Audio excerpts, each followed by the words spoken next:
What's up, good people? Tiffany Tayus, the tax sale expert. And here we have another night of Black History Month honoring pioneers in real estate. Okay? So tonight, y'all, who we gonna talk about tonight? Look, I've been doing research on people that I've never heard of before. So, we can do all the typical people, but let's find somebody new. Let's talk about some new people, especially people I don't know. So if I don't know, it could be a majority of you good people who don't know as well, right? So tonight we are discussing Mr. Benjamin Pap Singleton. So Mr. Singleton was enslaved at birth in 1809, okay? And this was in Davidson County, right near Nashville, Tennessee. Details of his early life, they really don't have a lot of information. But he was the son of a white father and enslaved black woman. As a youth, he was trained as a carpenter, but he always wanted to learn how to read and write, but he never got the opportunity to actually learn how to read and write. It is reported that Mr. Singleton made several attempts to escape slavery, but was unsuccessful until 1846. In 1846, he managed to escape slavery into freedom by going through the Underground Railroad, which landed him in Windsor, Ontario. So basically out there in Canada. Now, and he remained in Canada for about a year before he relocated to Detroit, Michigan. He was in Detroit, Michigan. He was basically homeless. He was like a scavenger. He was using any resources that he was able to find in order to live and also help other escaped slaves get their freedom in Canada. You feel me? Now, Mr. Singleton lived in Detroit until the Civil War was underway. So during this time that he lived in Detroit, Michigan, he was a carpenter. He was a carpenter during this time. Now, after the Union Army occupied Tennessee in 1862, Mr. Singleton, he decided to go ahead on and go back to Nashville. He felt that his freedom would be protected because of the fact that the Union, because he was going to be within the Union lines. And so he felt that, hey, it'll be safe to go ahead on and go back to Nashville. Nashville is home for him, right?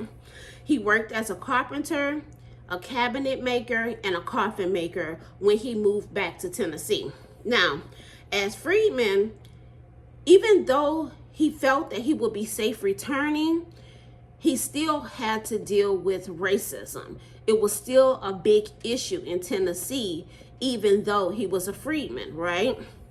And by this time, Mr. Singleton was pretty much convinced that we're not going to get equality here in the South. And so we got to basically move around. And so Mr. Singleton was like, he has to find some place to go. And so he decided that, okay, I need to start looking for other places to live because Tennessee ain't working and he's ready to get out the South.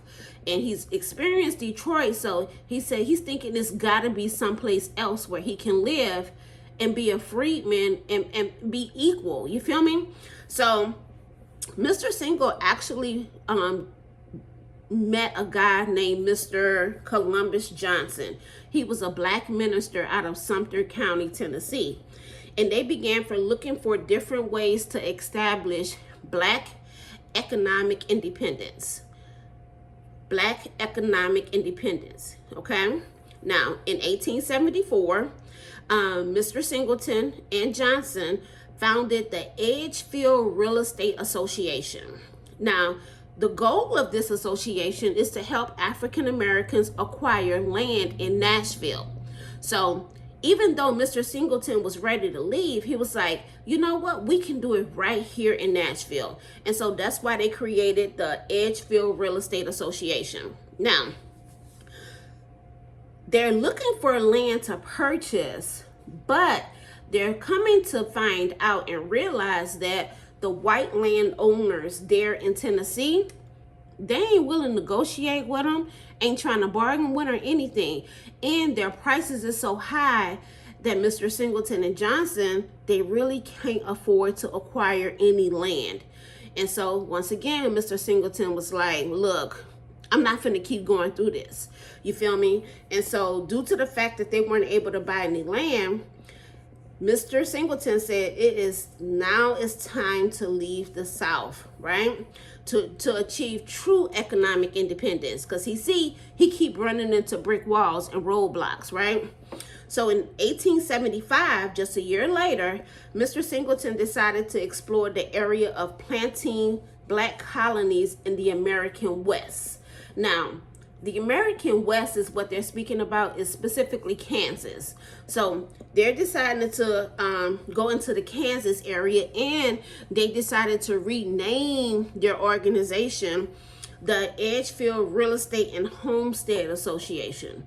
And there's a reason why he changed it to added Homestead Association to the name. Now, in 1876, Mr. Singleton and Johnson, they traveled to Kansas to look at land, and specifically Cherokee County.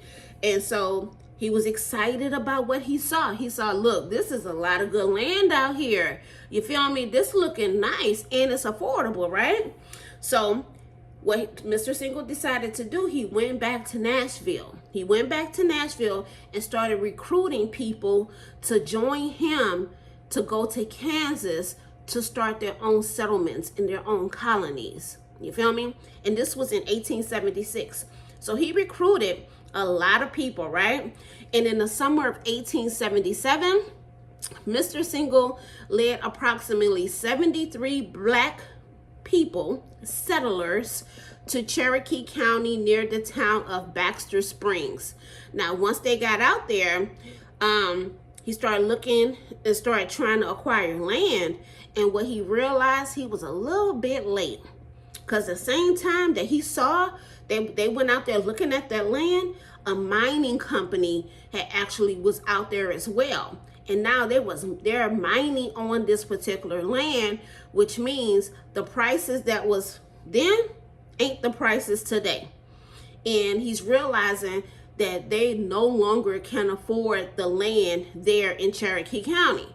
Okay, so of course he's frustrated, and he's like, look, this is getting out of hand. But Mr. Single decided to keep on looking, and he did. Now, he started researching for government land which his settlers could acquire through the 1862 Homestead Act. Mr. Singleton is a smart. So through the Homestead Act, he found some land available on what had been a former Indian reservation near the town of Dunlap, Kansas. Okay, so this land was small. It wasn't as big as what he found in Cherokee County, but guess what? He said he's gonna make it work. And so what he decided to do, in the spring of 1878, Mr. Singleton and his settlers, they left Tennessee for Kansas. They was on steamboats and everything, all on the Cumberland River, right? The following year, they officially established Dunlap County. More than 2,400 settlers left Nashville, Tennessee, and Sumter County areas and moved to Dunlap County. Okay, so he got people that lived there during their first year in dugouts and all this good stuff. But guess what? They stuck it out, and the colony became a success. So he was successful in getting these people on their own land, and he has his own colony, about 2,400 people, right? So just the next year later, what happens is the Great Exodus, where about 50,000 freedmen had the same idea as Mr. Singleton. Let's leave the South because the South is tripping. And they decided to go to Kansas. And this is where they bump into Mr. Singleton. Now, the freedmen, this Great Exodus, these 5,000 freedmen, they became known as the Exodusters. You feel me? They left from the South, escaping the same reasons Mr. Singleton left, and they bump into him. And so once they met Mr. Singleton, what he realized is that, because there was so many of them. Now, these individuals wasn't coming from Tennessee. They were coming from Missouri, Indiana, and Illinois. So these individuals not only was coming, they was having problems in the South, but they was also having problems up north, Midwest area. You feel me? So Mr. Single decided to, hey, we're gonna work with them. We're gonna work with y'all. You feel me? So most had no direct connection with Singleton's organization whatsoever. Remember, they just meeting up. Just so happened they had the same idea. But Singleton and his followers were sympathetic and understood their situation, so they took them into the Dunlap colony, right? Many white Kansas citizens began to get upset because, look, this is a lot of black people in their state. You understand? So Singleton stepped forward and defended them because he understood their situation. He was in the same situations that they were, and that's why they were there. And so Singleton stood up for them and with them to combat and welcome them into Kansas, right? Now, listen. Now, 1880, Mr. Singleton was requested to appear before the United States Senate in Washington, D.C. to testify on the causes of the great exodus to Kansas. Mr. Singleton making noise, a whole lot of noise. Do you hear me? Now, once he was asked to come speak, Mr. Singleton was like, I did not cause the great exodus. This is what happened because of situations. And I understand their situation and I'm standing with them. You feel me? But he doesn't want to take on or take credit for a movement that he wasn't a part of. It's just he was there. He thought of it before they did. You feel me? Or at least took action before they did. So he testified to his own success in setting up independent black colonies and noted the terrible conditions which caused the great exodus. You feel me? Singleton then he returned to Kansas as a nationally recognized spokesman for the exodusters. But the migration of so many poor blacks put more of a financial burden on the Dunlap colony that the original settlers couldn't bear. Basically, Mr. Singleton's colonies were welcoming to the exodusters, but it was so many of them, the colonies didn't have the resources to be able to handle so many people. It was so many people they couldn't handle it, right? So basically what happened, so in 1880, the Presbyterian Church had taken charitable control over the settlement. So the church started taking control over this settlement over here in Dunlap County. And it planned to build a freedmen's academy in the town. Mr. Singleton then decided to have no more dealings with the colony at Dunlap, okay? He decided to separate himself from it. Now, in 1881, Singleton was 72 years old and making noise. You hear me? And most people referred to him affectionately as Old Pap. He was still a formidable figure and used his reputation to bring together blacks into an organization called the Colored United Links, which was also called CUL.